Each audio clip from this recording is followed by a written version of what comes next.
Welcome to the Cyber Risk Management Podcast. Our mission is to help executives become better cyber risk managers. We are your hosts. I'm Kip Boyle, CEO of Cyber Risk Opportunities. And I'm Jake Bernstein, Cybersecurity Counsel at the law firm of Newman DuWors. And this is the show where we help you become a better cyber risk manager. The show is sponsored by Cyber Risk Opportunities and Newman DuWors LLP.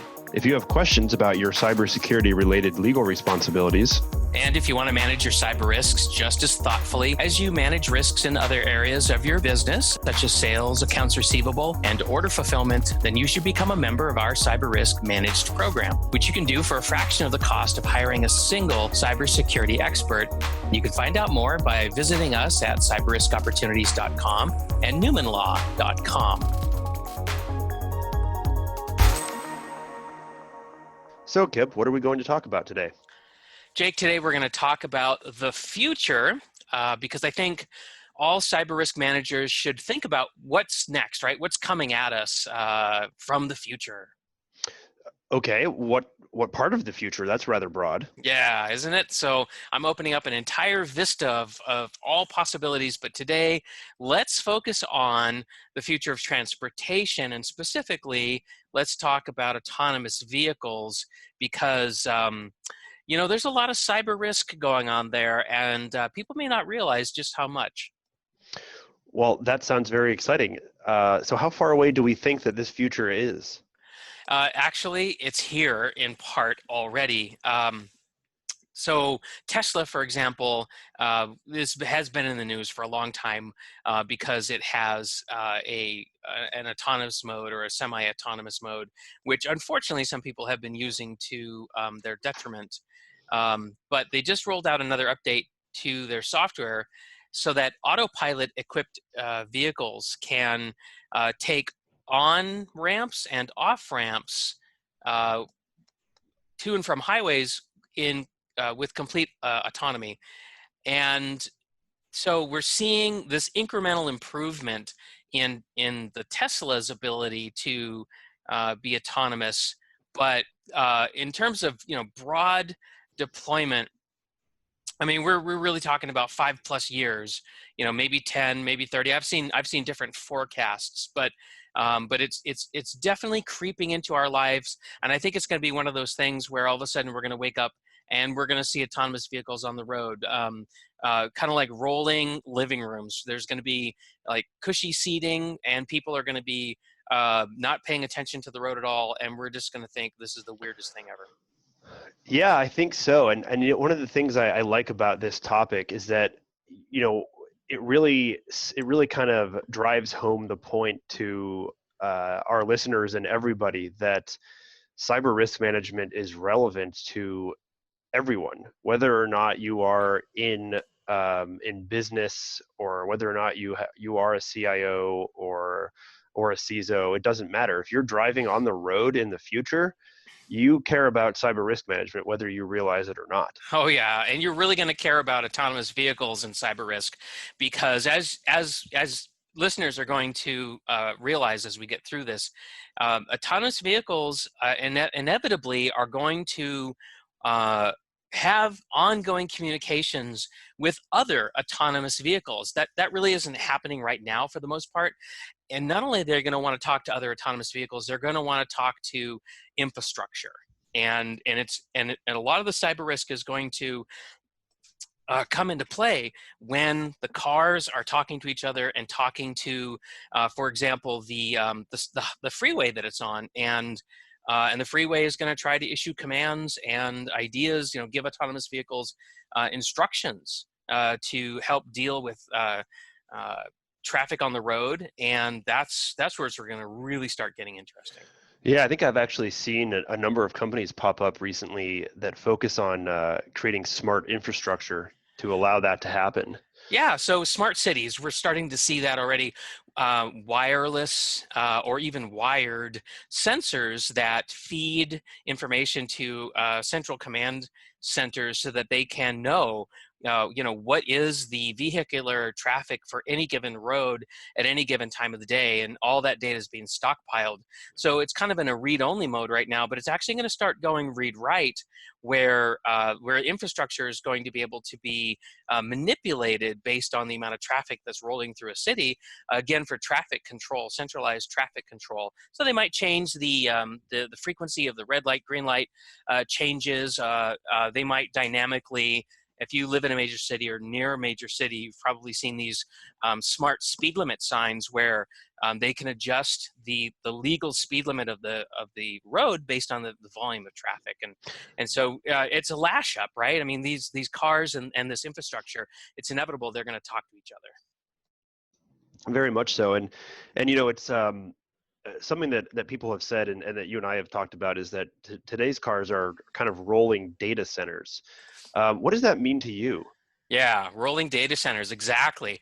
Uh, so, I mean, computers have been put inside cars for years now, and it all started with, very, very basic microcontrollers to do things like adjust the fuel-air ratios in engines, depending on what the needs of the engines are, and also thinking very much about emissions controls, right? So it's kind of started there, and it's gone beyond that. So now, and Jake, you can talk to this, right? The newest cars receive over-the-air updates because they have built-in LTE modems, and they're offering passengers hotspots. Sometimes more than one hotspot, depending on front seat, back seat, I guess. But and then other things too, like computers that will sense, your foot on your accelerator, the brake pedal, steering wheel, and the cars are being controlled by electrical signals, not by hydraulics, not by mechanical linkages, and so that everything's becoming electric, just like jet fighters became what they call fly-by-wire in the 1980s and the 1990s. Cars are going to drive by wire. If the latest models, I think a lot of them already do. Down. Yeah, and then it's going to trickle down into entry-level models, just like automobile innovations typically do. Right.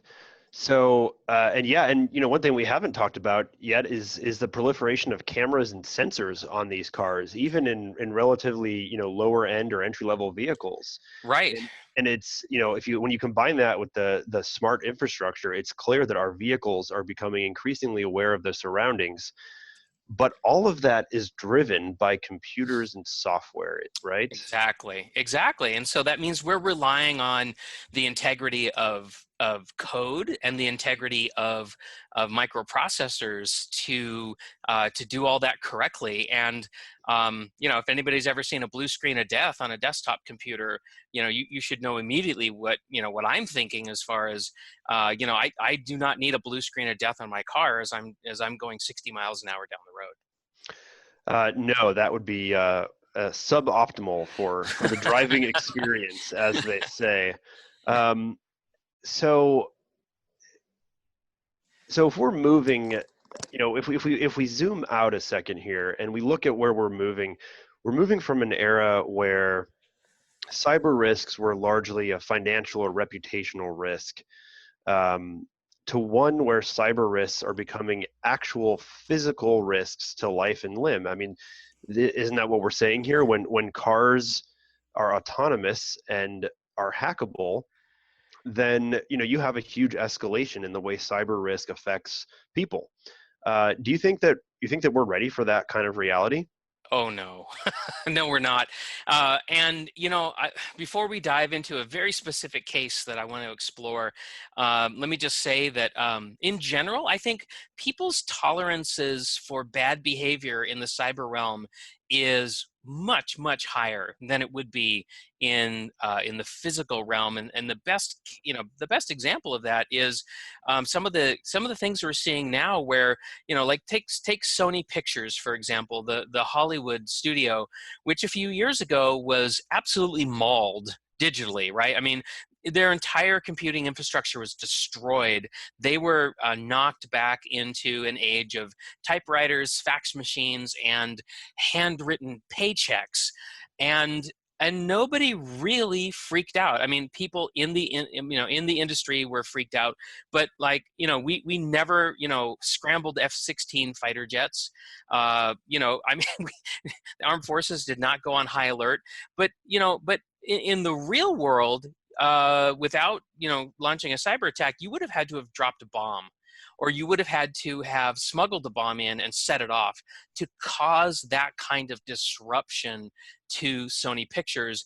And that surely would have been considered an act of war. It would have been, tantamount to, a 9/11-esque type of an attack. But because it was all done with computers, people just didn't seem to be as affected. It just didn't really cause people to Well, have the same emotional response. And so I paint that picture because I think what we're going to talk about here in a moment about, are people really ready for, these life and limb physical consequences to these cyber risks? And I would say in the big picture, they're not. And in this smaller picture, they're not. no, I totally agree, and I think that that looking at a specific example to kind of give people the um, give people a look at what it would feel like to be a victim of a cyber attack on a vehicle. That's a much more visceral type of experience than I think kind of the Sony hack would be. Mm-hmm. That's a corporate inconvenience, Right. and it was probably aggravating for those employees, particularly those who had to like scribble out checks by hand.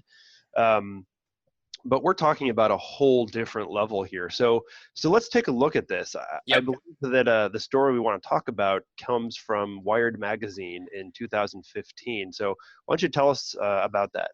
Yeah. So there was a 2014 model year Jeep Cherokee that was driving down Interstate 64 in the Midwest of the United States, and it was being driven actually by that reporter for Wired magazine. And part of what was going on there is there were some cyber attackers, which we euphemistically call them hackers, but I like cyber attacker better because these are people with ill intent. But it was a setup to demonstrate that this Jeep Cherokee could be hacked from over 10 miles away.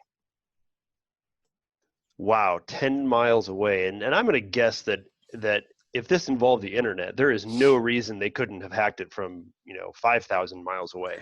Yeah, at that point, physical distance is immaterial. Yeah, so that right there, of course, is a change. If you don't have to be physically present, and that's very typical of a cyber risk, but people don't think of your car as being a cyber risk. And one thing that's really interesting is we've been talking about the future and fully autonomous vehicles, but this is a model year 2014 vehicle, and it was not autonomous. So what happened? How bad could this really be if the person was already in control? Right. So it's a good point that you make that this was not an autonomous vehicle. This was a typical, driver required type vehicle. But it's instructive because we don't really have autonomous vehicles on the road yet. And still, we had a situation where this computer intensive vehicle was being manipulated remotely, driving 70 miles an hour down the freeway. I mean, this was genuinely dangerous. So what were they able to? So given that this vehicle was not autonomous, what could they do? Like, so what? You hacked my car. Good for you. What does that mean? Right. Well, they sort of started the attack with a low level of intensity, and then escalated it. So the driver, and this is a wonderful Wired article, and I recommend it to anybody who's really interested in this. But at first, the driver just starts losing control over basic things like the air conditioning system turns itself on and sets itself at maximum, right? So blasting cold air into the passenger cabin. and then followed quickly by the radio being turned on to a hip hop station and being set to, to the maximum volume. Then the windshield wipers start to turn on. Wiper fluid begins spraying onto the windshield uncontrollably. I mean, Okay. I'm okay. So I'm, at this point, I'm already highly distressed. I'm probably convinced that my car is possessed. I think we've seen movies where I think Ghostbusters has a car that gets possessed and goes off on a rampage by itself. But this is actually happening, and I think that the level of surprise and potential catastrophic reaction that type of thing would cause is and that's horrible to think about, and that's not even an autonomous vehicle. That's just a basic thing. right. Yeah, so this is a vehicle where you have a steering wheel, you've got pedals, you ostensibly have control, but I mean, I think what this case illustrates is that control is really an illusion. And so it might just as well have been an autonomous vehicle at that point, because the driver had absolutely no control over what was happening. And then it escalated even further from there. So, the reporter is driving on the edge of downtown St. Louis. And so he's starting to enter into a highly congested space. And all of a sudden, he has no idea what's going on outside of his car because he's so distracted by what's going on inside of his car. And Absolutely. and he couldn't make any, he turned the knobs, pressed the buttons, and all control was removed from him. So, this is damage that can be done without even affecting the steering or the accelerator or the brakes. But I assume that at some point those things are all, controlled by wire as well. That's right. This was a very high-end Jeep, and it had all kinds of, really cutting-edge capabilities. And so, yeah, I mean, it's all being electronically controlled by these computers.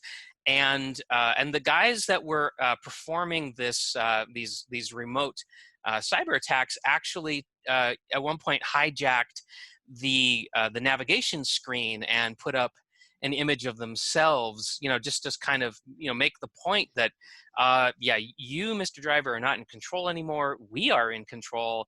And yeah, we're looking at you right now. So, I mean, again, this was all part of a pre-planned experience for this reporter, but you read the article and it's clear that he still found it very disturbing.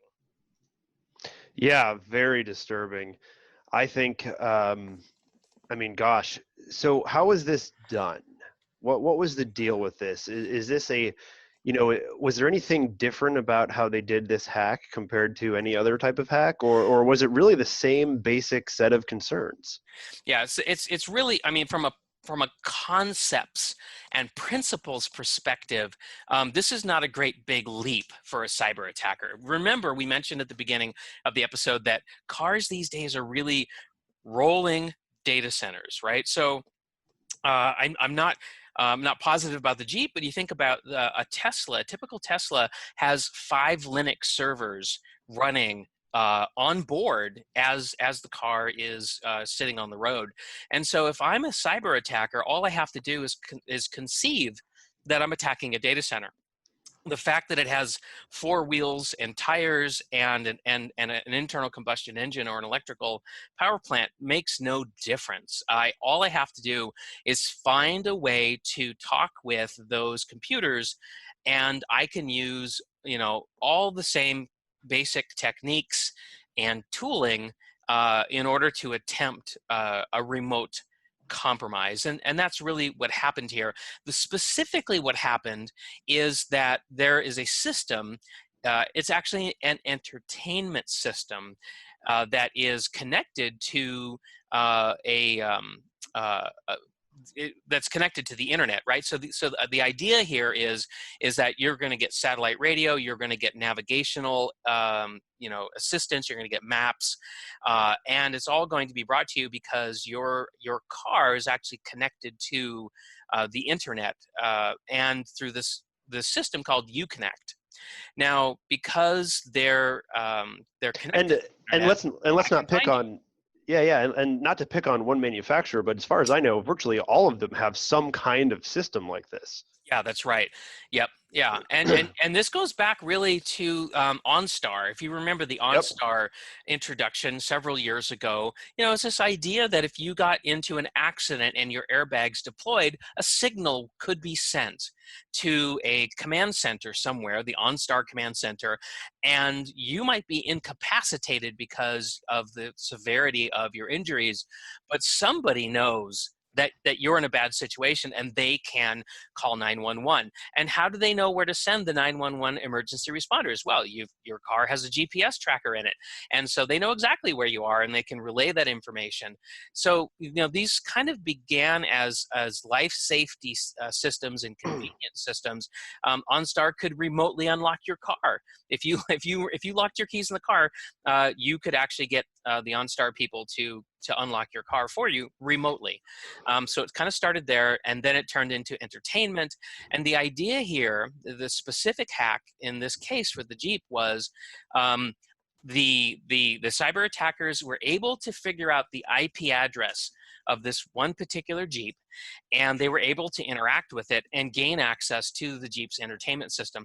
The issue, though, is that the system that controls, that takes steering wheel input, turns it into electrical impulses and sends it to the wheels, that system could be accessed through the entertainment system. It wasn't supposed to be, but these guys were able to do that. So, so really, all of the techniques and the strategies that we talk about on this podcast can be applied to these types of problems. Separation of duties, in an organization, means that you don't concentrate too much authority in one person. Separation of duties in a vehicle would mean don't connect the steering wheel to the entertainment system. Right. And ideas like that. So, given that these vehicles, and clearly this is not the future that we ended up having to talk about. It's just going to only get, it will mean more as more and more vehicles become more and more autonomous. But ultimately, I think it's just as scary to know that right now vehicles can be hacked and that hackers could disable key functions of your car as you drive it. Yeah, that's the thing. So when this hack was first demonstrated, there were some real limitations on what could be done, but as they continued to evolve their techniques, they were actually able to figure out new ways to do more to the vehicle. In the beginning, when they first started working on this, they were unable to affect certain systems like brakes, but as they continued to learn more about these obscure automobile systems, they were able to figure out more ways to work around the safety controls, to the point where they were able to take braking control away from the drivers. And so Well, that's not good. and that's what happened. So let's go back to the Wired article for a moment. So the reporter is entering downtown St. Louis.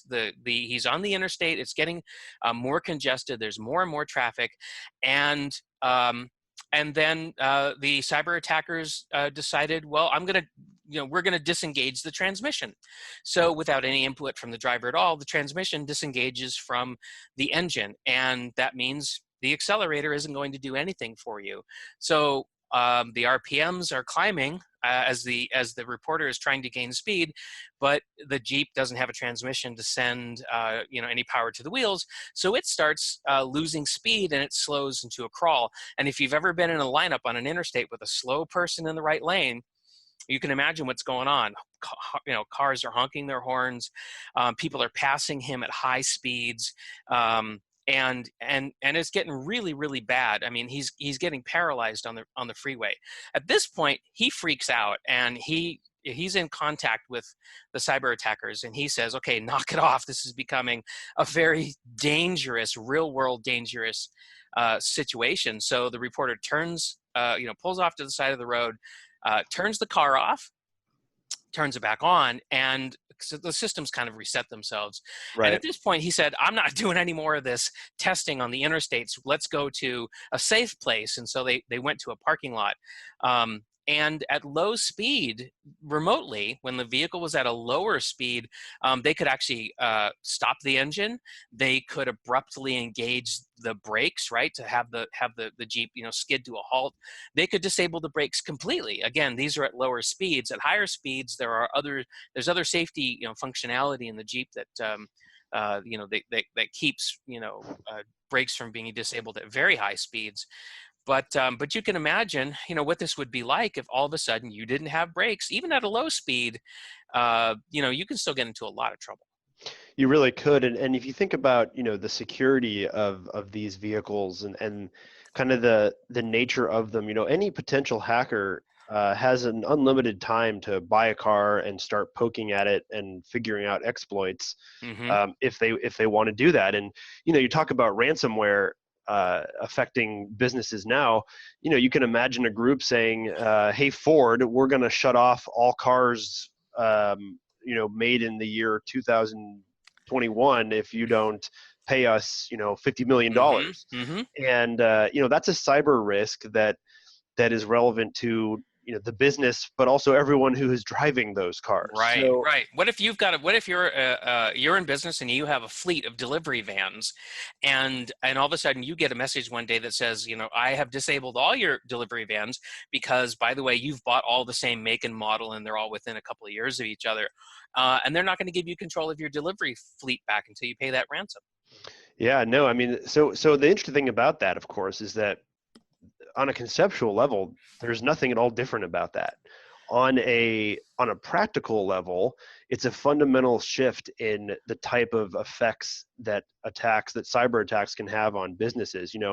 Sony, so pardon me, Sony was able to kind of, you know, trundle along, on a primitive kind of basis for a while when they were hacked. But you think about a small business that does deliveries with no vans. I mean, you're going to have to go get backup vehicles Hmm.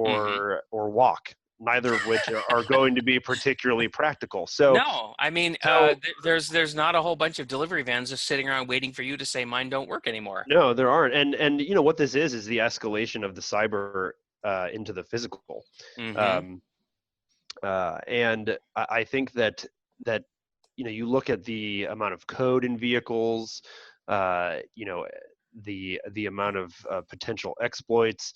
There's always going to be 0 days. So even when we go autonomous, and even when all of these, when every car is a rolling data center, as opposed to just maybe half, if not three-quarters already right by now. Um, there's no avoiding this. So what kinds of cyber risk management steps should we take? As obviously we're gonna demand that our vehicle manufacturers take cyber risk steps, but what about car owners? Is there anything that they can do to keep on top of this, or do anything to keep their own cars safe? Boy. You know, I've done a lot of research into this space, and the truth is, and I would love for our audience to chime in here, and send us some feedback. But I don't really see a lot of opportunity for car buyers to manage the risks, in the vehicle themselves. I mean, it's these cars are not like general purpose computers where you can buy a general purpose computer and say, well, I'm not going to run Windows, I'm going to run Linux, and that's how I'm going to manage my risk, or I'm going to buy a Mac, or whatever. And even if you stick with Windows, you have a lot of configuration control over the Windows platform. You can implement application whitelists. You can strictly limit the amount of administrative privileges that you give to the users of your computers. But the vehicles are very, very different. You really are kind of depending on the factory to have all this stuff correct. And if they don't have it correct, then what's really going to happen is that you're going to be subject to a recall. And that's exactly what happened to these Jeeps when, shortly after these remote attacking capabilities were shared with Chrysler, with Fiat Chrysler, and they agreed that this was an issue for these model year Jeeps. They actually issued a recall, and so that's how owners of these Jeeps were able to get their systems replaced. And we're talking about 1.5 million vehicles. And I don't know about you, Jake, but when I get recall notices in the mail, I look at them and I don't always act on them, and it kind of depends on what it is. And so even if you issue a recall, that's voluntary, right? People are going to bring their vehicles in. They're going to make time in their day, and they're going to bring the vehicle in, and they're going to say, yeah, fix it. But I would bet the vast majority of the vehicles are never brought in for the recall. It's kind of the IoT update problem, right? except Yeah. now we're talking about your car that you Yep. drive, as Yeah. opposed to a video camera that's You can think watching of your car as a participant in the Internet of Things. It's a very expensive thing, with a lot of destructive capacity if it Yep. runs into something. But really, that's what's going on here. Is it's just like buying a USB web camera. I mean, you really have very little control over it. You're depending on the manufacturer to deal with it. Now, Chrysler, one of the things that they did in order to manage the cyber risk here is they launched a bug bounty program, which what that means is that they're saying to the world, if you find a bug in any of our automobiles or support systems, report them to us, and we'll pay you for responsibly reporting that bug. And that's considered to be a best practice these days. But we recently have seen some people being convicted in court because they participated in bug bounty programs, and while they were reporting bugs to the manufacturers and collecting bounties, they were also selling these bugs in advance in the black market for attackers, and giving them more information than they were giving the bug bounty offerers. So, by no means is this a certain way to deal with it. The Department of Transportation is publishing policy and guidance to automobile manufacturers about how they should be dealing with these cyber risks, but they're a typical regulator. They're kind of behind the curve. They're really not in a position to be able to provide a tremendous amount of preventative oversight. They're kind of watching what the manufacturers do, and they're trying to kind of put up some guardrails, but I think there's some real limited value there. So it's going to be fascinating, right? Because your next car purchase might be driven just as much by that manufacturer's the quality of their cyber risk management as it would be the way their car looks and drives. Absolutely. And even your insurance company, if you called your insurance company today and said, hey, what kind of coverage do I have, if my fleet of delivery vehicles gets bricked, are you going to cover me for loss of revenue, or are you going to provide me with replacement vehicles? And I would be amazed if you had coverage for any of that. Well, and I mean, you just raised a very good question, and this goes well beyond the scope of our podcast. But part of cyber risk is always insurance. Cyber risk management is always insurance, and there's going to be a great number of questions. If your autonomous vehicle glitches out and hits something, who pays for the insurance claim? Is that your insurance, or maybe it's? I mean, that boggles the mind, honestly, to even think about that. And the insurance industry, I've talked with several carriers, and they're trying to figure out how they're going to adjust, because one of the benefits of autonomous vehicles is supposed to be a decrease in the amount of collisions. Well, if people aren't colliding as much anymore, then the claims rate is going to go down, which is good. But then that means people are probably going to expect to get cheaper rates on insurance. And so we're going to actually have to deal with a potentially shrinking insurance industry. But then you've got all these other risks that are going to emerge, which we've talked about, for which there's no coverage today, and for which insurance companies have no idea how much to charge for that kind of coverage. And then in the beginning of the podcast, we were talking too about let's talk about autonomous vehicles vehicles, and you're going to see vehicle-to-vehicle communications. You're going to see vehicle-to-infrastructure communications, right? We're going to see a case where autonomous vehicles are going to be told by a metropolitan area, hey, you guys are, approaching a congested zone. I want you 5 cars, you 2 Jeeps, I want you, the Tesla, and these other 2 cars. I want you guys to get into a platoon. I want you to actually line up in a single lane. I want you to maintain a 20-foot minimum safe distance between you. I want you to synchronize your speed to 45 miles an hour, and I want you to maintain this pace and distance for the next 20 miles, and I'm going to get you through this. Oh, that sounds like heaven to me as a car driver. Yeah, I like that. That sounds good. How do you know that was a legitimate command? I don't know. That's a good question. That's and that's just one example. I mean, you think about, I don't think it's at all that far away where you have, imagine, basically citywide nets of AI type software that is trying to maximize and optimize traffic flow. Right. There's going to be billions of commands flying around every moment of every day. You're going to have to figure out how to make sure those are authentic and real. That's right. So all the problems we have today with knowing, if we received a message from somebody on our computer, is that a legitimate message or is it a business email compromise? How do we know? How do we know that, that when one computer attacks another? Well, it turns out that the attacking computer was just being used by somebody who was, attacking through that computer. So who actually attacked me? Where did it come from? We don't know. Attribution is very, very difficult.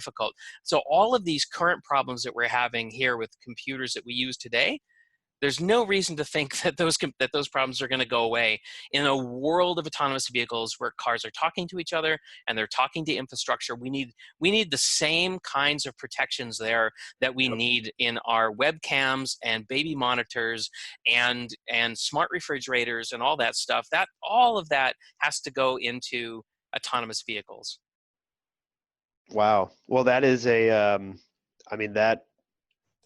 I think that's a really, this whole episode has been a very instructive look into how cyber risk management is spreading to, I'd say most, if not eventually all industries. I have a lot of clients these days who I'm starting to reclassify them, at least in my own head, as data companies. And I think that what we're going to see is that many companies are going to be effectively reclassified as data companies, whether they're doing it deliberately or not. Is, you're going to need data to run the next revolution, which as we know is artificial intelligence, which is based off training computers using data, which means that you need that data. There's a whole other episode for us then too to talk about what are the cyber risk implications of artificial intelligence and machine language, but we'll talk about that another time. We will. That will go up on our list. So I think that should wrap up today's episode of the Cyber Risk Management Podcast. And today we talked about autonomous vehicles and the absolute importance of cyber risk management in the whole transportation industry. We hope you enjoyed that, and we'll see you next time. All right. Bye. Thanks, everybody, for joining us today on the Cyber Risk Management Podcast. Remember that cyber risk management is a team sport and needs to incorporate management, your legal department, HR, and IT for full effectiveness. And management's goal should be to create an environment where practicing good cyber hygiene is supported and encouraged by every employee. So if you want to manage your cyber risks and ensure that your company enjoys the benefits of good cyber hygiene, then please contact us and consider becoming a member of our Cyber Risk Managed program. You can find out more by visiting us at cyberriskopportunities.com and newmanlaw.com. Thanks for tuning in. See you next time.